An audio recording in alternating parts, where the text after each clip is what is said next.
ठंडी चाय? हमारे पास बादाम है, किशमिश है, काजू है, अखरोट है। तुम्हारे पास क्या है? मेरे पास सलो है, गर्मा गर्म चाय।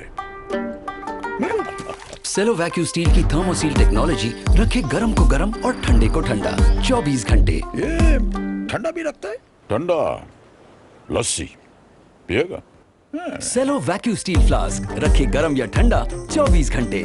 नमो अरिहंताणं नमो सीताणं नमो यरियाणं नमो वज्रायाणं नमो लोये सब्बसाहुणं येषु पंचनमुकारो सब्ब पाप प्रणाशनो मंगलानंच सब्वेसिं पडमं हवै मंगलम मंगलम भगवान वीरो मंगलम गौतम प्रभु मंगलम शूलभद्राद्या जैनो धर्मोस्तु मंगलम अंगूठे अमृत वसे लौकिकना भंडार श्री गुरु गौतम समरिये वांछित फलदाता ज्ञानदान क्रियाशील तपस्या आगे सुप्ररेखा भक्ति सूर्य आचार्य प्रेम सूर्य आचार्य जयंतु जैन शासने अज्ञानदम निरांदानम ज्ञानांजन शलाकया नेत्रमुन्मीलितं येन तस्मै श्री गुरुवे नमः तस्मै श्री गुरुवे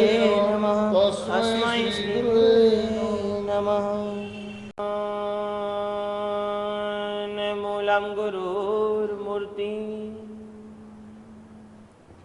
पूजा मूलं गुरुर्पदम्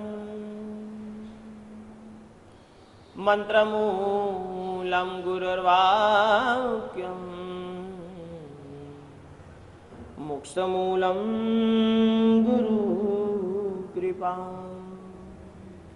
जिया जिया सदा जिया प्रेम सूरी महामना सौम्य मूर्ति दया पूर्णो जैनाचार्यो वर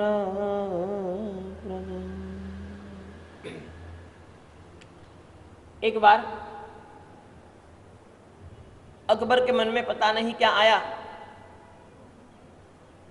उसने पूरे राज्य में ढिंढोरा पिटवाया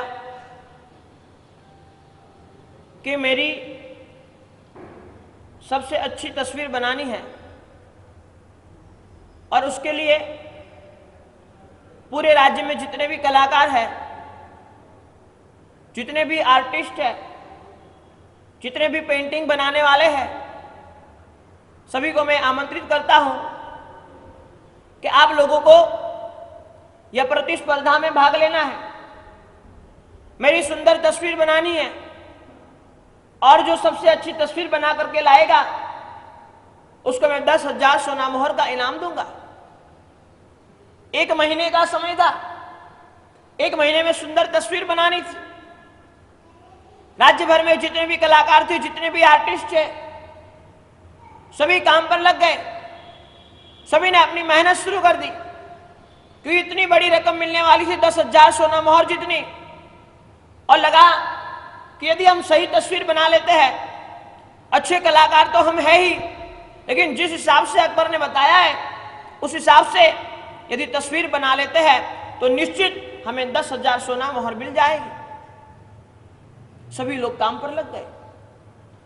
दिन बीतते चले, बीतते चले, बीतते चले। 1 महीना कब खत्म हो गया पता तक नहीं चला। और जो दिन निर्धारित किया गया था, जो दिन तय किया गया था, वह दिन कई सैकड़ों की संख्या में कलाकार राजमहल के आंगन में उपस्थित हो गए। सभी को सूचना दी गई थी, आपको आपकी तस्वीर ढक कर लेकर आनी है, खुली नहीं लानी है, उसको ढक कर रखना है। मात्र राजा ही वह तस्वीर को देखेंगे, यानी कि मात्र अकबर ही वह तस्वीर को देखेंगे और किसी को वह तस्वीर दिखानी नहीं है और किसी को वह तस्वीर देखनी नहीं है। लाइन लग गई कलाकारों की, एक के बाद एक, एक के बाद एक, एक के बाद एक। सभी लोग जाते हैं अकबर के सामने, तस्वीर के ऊपर से कपड़ा उठाते हैं। अकबर वह तस्वीर को देखते हैं, कंपैरिजन करते हैं कि आज की मेरी परिस्थिति और यह तस्वीर दोनों मिलती है कि नहीं मिलती है। एक के बाद एक, एक के बाद एक, एक के बाद एक कलाकारों को देखते जा रहे हैं, सभी को मना कर रहे हैं, उनका अभी तक 100% मिल सके ऐसी तस्वीर उनको अभी तक मिली नहीं थी। मेहनत कर रहे हैं, देख रहे हैं कि कौन सी तस्वीर ऐसी आ जाए जो मुझे पसंद आ जाए, जो मैं पसंद कर लूं, मुझे लग जाए कि नहीं परफेक्ट तस्वीर है। और उतने में एक महेश नाम का व्यक्ति अकबर के पास आता है और पास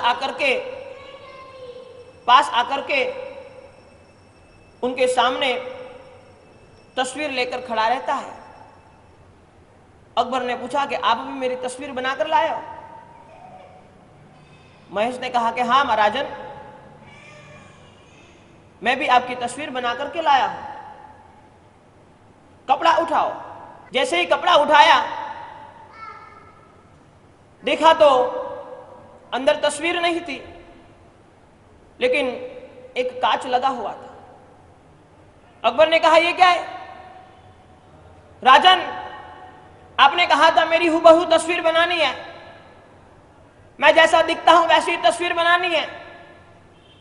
तो राजन ये कांच है और इससे हूबहू आपको अच्छी तस्वीर नहीं मिल सकती, इससे हूबहू आप दिखाई नहीं दे सकते। मैं चाहे कितनी मेहनत कर लेता, लेकिन इतनी अच्छी तस्वीर तैयार नहीं होती। इसके लिए मैं कांच लेकर आया हूं और कांच में यदि आप देख लेंगे तो आपको पता चलेगा आपकी तस्वीर कैसी है। अकबर को जज गया, बात तो बहुत सही है। तस्वीर चाहे हम कितनी बना ले, तस्वीर चाहे हम कितनी देख ले, लेकिन कांच के सामने जो दिखाई देता है वो असली होता है, बाकी सब नकली होता है। और वही महेश आगे जाकर के बीरबल के रूप में प्रसिद्ध हुआ। आचार्य भगवान शांति सुरेश्वर जी महाराज साहब धर्म रत्न प्रकरण ग्रंथ के माध्यम से हमें यही बात बताना चाहते हैं, हमें यही सिखाना चाहते हैं, हमें यही कहना चाहते हैं। वो आईना दिखाना चाहते हैं कि आईने में यदि अपने आप को देख लो, आपको पता चल जाएगा आप कहां पर हो। आईना देखना है और आईना दिखाने का काम आचार्य भगवान शांति सुरेश्वर जी महाराज साहब हमारे सामने कर रहे हैं कि हम हकीकत में है क्या, हमारा स्वरूप क्या है, हमारी हकीकत में प्रतिकृति क्या है, हम हकीकत में कैसे बनकर बैठे हुए हैं। वो आईना दिखाने का काम आचार्य भगवान शांति सुरेश्वर जी महाराज साहब हमारे सामने कर रहे हैं। और इसीलिए श्रावक जीवन के 21 गुणों की बात हमारे सामने रख रहे हैं। एक के बाद एक, एक के बाद एक, एक के बाद एक गुण हमारे सामने रखते जा रहे हैं। और छठे गुण की बात हमारी चल रही है, हमारा मन अक्रूर होना चाहिए, कलुषित नहीं होना चाहिए, क्रूर नहीं होना चाहिए। यह बात आचार्य भगवान बता रहे हैं। कहते हैं कि जीवन में चाहे कोई परिस्थिति आ जाए, जीवन में चाहे कोई घटना उपस्थित हो जाए, लेकिन आपका मन क्रूर नहीं बनना चाहिए। और यही बात के अंतर्गत आचार्य भगवान 6 प्रकार के मनुष्य की बात करते हैं। कहते हैं यह संसार में 6 प्रकार के मनुष्य होते हैं। हमें आईना दिखाने के लिए, हमें हमारी तस्वीर साफ बताने के लिए, हमें हमारे जीवन को देखने के लिए आचार्य भगवान ने यह आईना दिखा दिया। 6 प्रकार के मनुष्य हमारे सामने होते हैं। कहते हैं कि सबसे पहले नंबर में अधमा अधम, सबसे पहली कैटेगरी जो मनुष्य की है उसको बता दिया अधम अधम कैटेगरी। 2 बार अधम कह दिया, अधम यानी सबसे नीच, और 2 बार अधम कह दिया कि जो अधम से भी अधम है ऐसी कैटेगरी है, वो सबसे पहली कैटेगरी।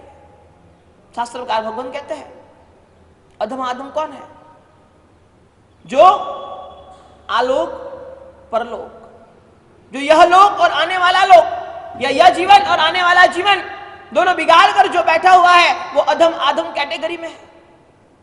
शास्त्रकार भगवान कहते हैं सबसे अधम कैटेगरी है, अधम से भी अधम। सबसे फर्स्ट नंबर में अधमा अधम कैटेगरी रखी और अधमा अधम कैटेगरी में बताया कि जो यह लोक परलोक दोनों लोगों को बिगाड़ते चलता है वह है अधमा अधम कैटेगरी।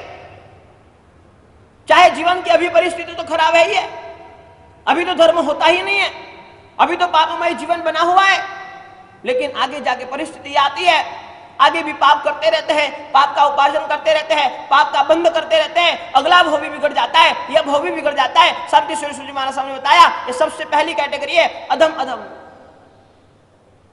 सबसे नीच कैटेगरी बताती है। ऐसे मनुष्य जिसका यह भाव तो बिगड़ा है, लेकिन आने वाला भव भी बिगड़ता है। कोई लेखक ने सुंदर कल्पना की है, हमें मनुष्य जन्म मिला है, लेकिन आसपास में, हमारे आसपास में हजारों लाखों पशु पंखी प्राणियां हमारे सामने जीवित है, और उनको देखते देखते देखते हमें सोचना है कि यदि हम मनुष्य भव में सीधे नहीं चले, यदि हमने मनुष्य भव में धर्म की आराधना नहीं कर ली, यदि हमने मनुष्य भव में धर्म की उपासना नहीं कर ली, जीवन में परिस्थिति ये हो जाएगी, यह पशु जितनी यातना हमें भुगतनी पड़ेगी, यह पशु जितना कष्ट हमें सहन करना पड़ेगा, उनके जीवन में जितनी तकलीफ है उतनी तकलीफ हमारे जीवन में भी आ सकती है। शास्त्रकार भगवान कहते हैं सबसे पहली कैटेगरी अधम अधम, जिसका यह भव भी बिगड़ा हुआ है, आने वाला भव भी बिगड़ने वाला है। आईना दिखाने का काम शांति श्री सूर्य महाराज साहब ने हमारे सामने किया है कि 6 कैटेगरी में आप चेक कर लो, आप आईने में देख लो आप कौन सी कैटेगरी में बैठे हुए, कौन सी कैटेगरी आपकी है। और यदि हमको लगे कि नहीं हम डाउन कैटेगरी में, तो हमें ऊपर उठना पड़ेगा, हमें आगे बढ़ना पड़ेगा। और यही गुरु भगवान हमें आईना दिखाते हैं, और यही गुरु भगवान हमें जीवन का सच्चा मार्ग दिखाते हैं, सच्चा रास्ता दिखाते हैं, सच्चा बोध देने के लिए यही गुरु भगवान ने हमारे सामने एक एक बात रखी हुई है। कहते हैं कि सबसे पहली कैटेगरी अधम अधम, ऐसी कैटेगरी जिसका यह भव बिगड़ा हुआ है, आने वाला भव भी बिगड़ने वाला है। दूसरी कैटेगरी कहते हैं अधम कैटेगरी, पहली में 2 बार अधम है, दूसरी में 1 बार अधम है। सोच लेना, कंपैरिजन करते चलना खुद के जीवन को इसके साथ में कि यदि ऐसा तो नहीं हो रहा है ना कहीं कि यह भव भी मेरा बिगड़े, आने वाला भव भी मेरा बिगड़े। ऐसी परिस्थिति तो खड़ी नहीं हो रही नहीं। देख लेना अपने जीवन को चेक करते चलना। दूसरी कैटेगरी कहते हैं अधम कैटेगरी, यह लोग तो इसका अच्छा है,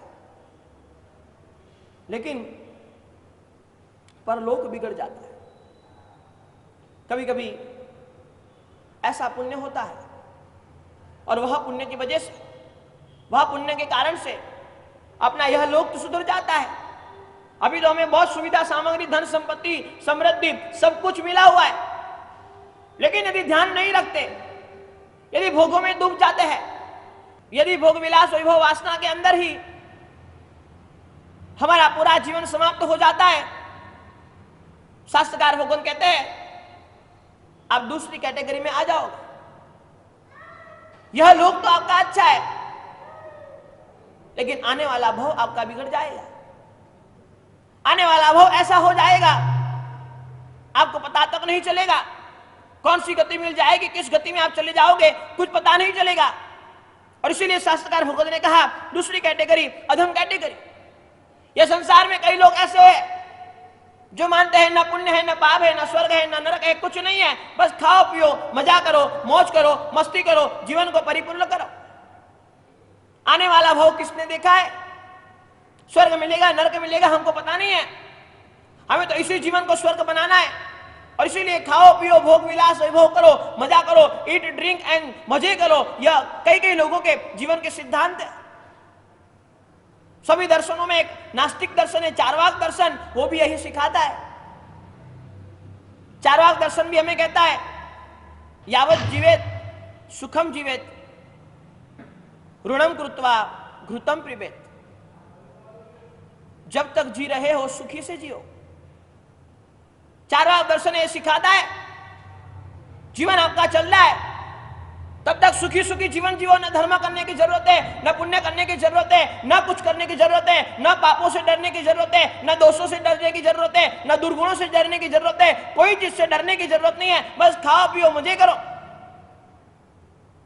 कहते हैं कि यह कैटेगरी के जो भी लोग हैं, और बड़े दुख के साथ कहना पड़ता है आज के संसार में मैक्सिमम यही कैटेगरी के लोग हैं। खाओ पियो आनंद करो, मजे से जीवन बिताओ और दूसरी बात नहीं। नंबर 2 अधम,